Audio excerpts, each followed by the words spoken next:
Hello, everyone. Welcome back to the new edition of Numbers. I guess the last edition of Numbers. This is the recap. This isn't. We just finished Numbers last week. We did the finale. I hope everyone enjoyed that. And I will say this is a recap, so I'm not gonna be able to get to everything. And I do have really bad memory, so when I'm writing these things down and trying to figure out what to say, I kind of miss some things, which I am sorry about. I will keep trying to work on that. Um, but I appreciate anyone for coming to watch these. Like I said, this is a decent recap, I hope. And I can't get to everything, of course. So if you want, you could either read it yourself to get the full story, and or I have videos, obviously going back. And if you want to watch those, that's good information. You could either read it with me, or if you want to read it by yourself, that's awesome, or just listen to me. That's great. Either way, I hope you enjoy. Let's get into it. So, Numbers starts off right after Israel leaves Mount Sinai, and right away, God orders a census, which is like he organizes tribes and like puts each people with their own tribe, preparing them to enter the promised land. So everyone's numbered. Each man, I think it's 25 through, I want to say, I want to say 60. I don't know. That doesn't sound right. But it's a good chunk of male numbers for soldiers, of course, or not soldiers, but as I guess soldiers.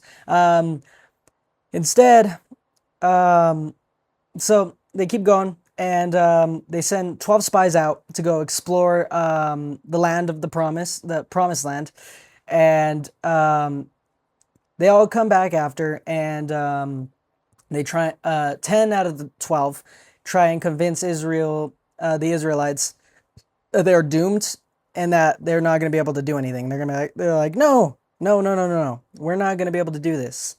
They like are they were just sent to scope out, and they're saying nah. Well, 2 out of the 12, named Joshua and Caleb, believe that God will help them win, and they are that is very much held to the rest of what continues on, because they still believe that God's going to help them win, instead of the other 10 that were trying to convince everyone that they're doomed in a way. And throughout this, Israel repeatedly continues to rebel, complain, and they just don't trust in God. And during that, it causes them to wander in the wilderness for another 40 years, because God's waiting for a new generation to come about to give them the promised land. And during that wilderness, there's a lot. So there's seven. There's not seven. There's several rebellions against Moses and Aaron, and in this book, I think, yeah, yeah. In this book, it explains that even Moses himself cannot enter the promised land because he made a vital mistake and disobeyed God, by essentially, God told him, hey, because to get water, he said to go speak to a rock, and the water will flow. Instead, Moses struck the rock, and that's what caused him to not be able to enter the promised land. And through all this wilderness, God continues to provide for them, giving them food, water, everything they need.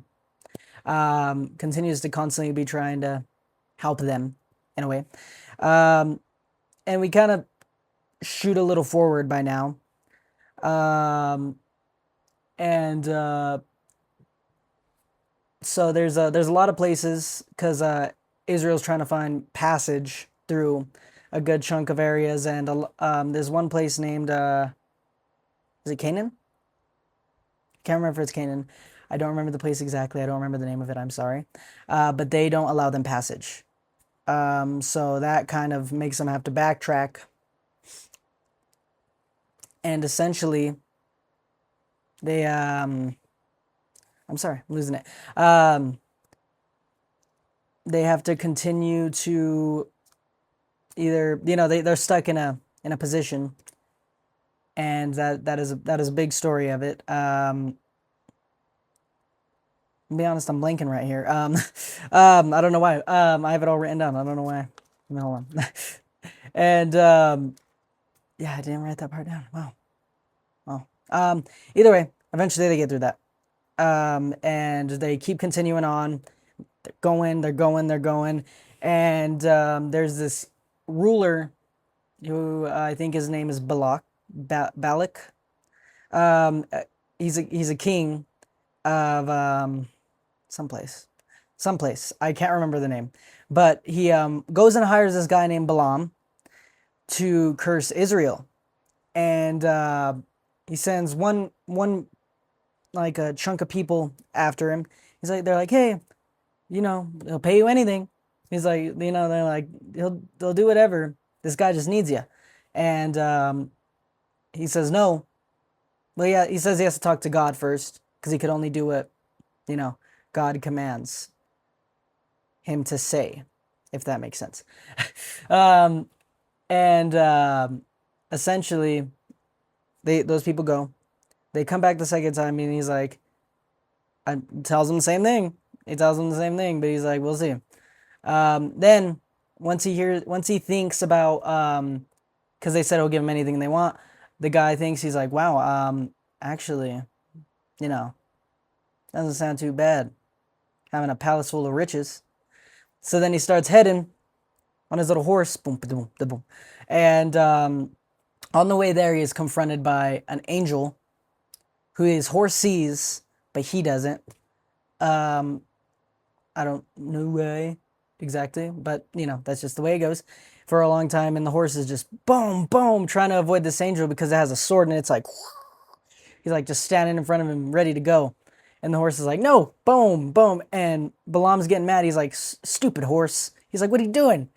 And then eventually they crash, essentially, for a second. And the angel reveals itself, and also allows the donkey to talk. I said horse, it's actually a donkey, I think. Yeah, I'm relatively sure it's a donkey. So, sorry. It's a donkey.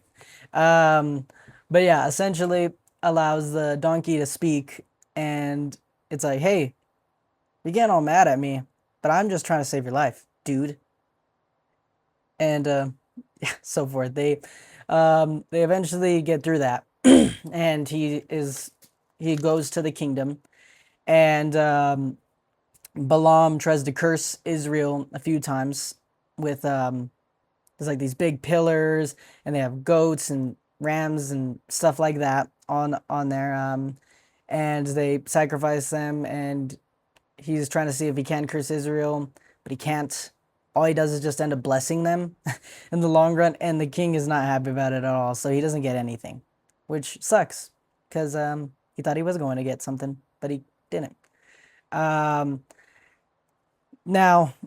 through time, they get to the Jordan, and that's when they start thinking of splitting the land. They talk about it a little bit beforehand, too. They talk about it a good chunk throughout. But they talk about, being able to split the land equally in between each tribe, because there's, a good chunk of tribes. 12. 12 to be exact. But not 12, right? Am I wrong? I don't know. But they talk about dividing the land equally. And there's these two what's it called? These two women who are of their tribe, of the original sons of Israel. That's how they divide it. And they don't know what to do, so they just marry into another one, and then the two people they marry into get that land as well that was promised. to them. So like they all divide up the land equally. You know, the bigger tribes get bigger parts of the land, the smaller tribes get smaller parts of the land, which makes sense. It's all equal, it's all fair. And at the end of Numbers, throughout all of this, eventually you get to the next counting of the people of each tribe, because the new generation has come about by now. Um, and that's where we end off. Essentially, we're at the Jordan, and they're talking about plans for what they're gonna do, how they're gonna divide it, and stuff like that. We just finished all that, and talked about central cities and cities for murders and stuff like that to be away from everyone else. Um, there's a good chunk of stuff at the end there that I'm probably forgetting, but throughout the whole book, but I will remember it later. But I will say, yeah, during the end of it, it gets down to just another count and just figuring out where everyone's gonna fit and how it's all gonna be planned out. And there's these two tribes that asked to be across the Jordan, where they're at currently, and that's why this whole thing at the end became about, because they asked to be stayed back, and they'll still serve God throughout their journey through the rest of it, but they want that land that's back. And they said they are allowed to do that, but they have to continue to go. If they don't continue to go, then they will not get the land, essentially. But yes, that is the recap. It's a little bit of a short one. I couldn't get to everything, like I said. There's just things I blank out on, and I try and write them down, but even while I'm writing them down, my memory is real rough. But I hope everyone had a good week, has a good week, and had a good week. I hope everyone continues to enjoy these. If you have any questions, be free to comment down below, and I will answer them, because by then I'll have remembered a good chunk of stuff. I hope everyone continues to come back and watch these. I have a really good time doing it, and either way, I'm gonna be here doing it. Got a lot of chapters and books to go through, so we got a long time. But yes, hope you enjoyed, and later, Gator.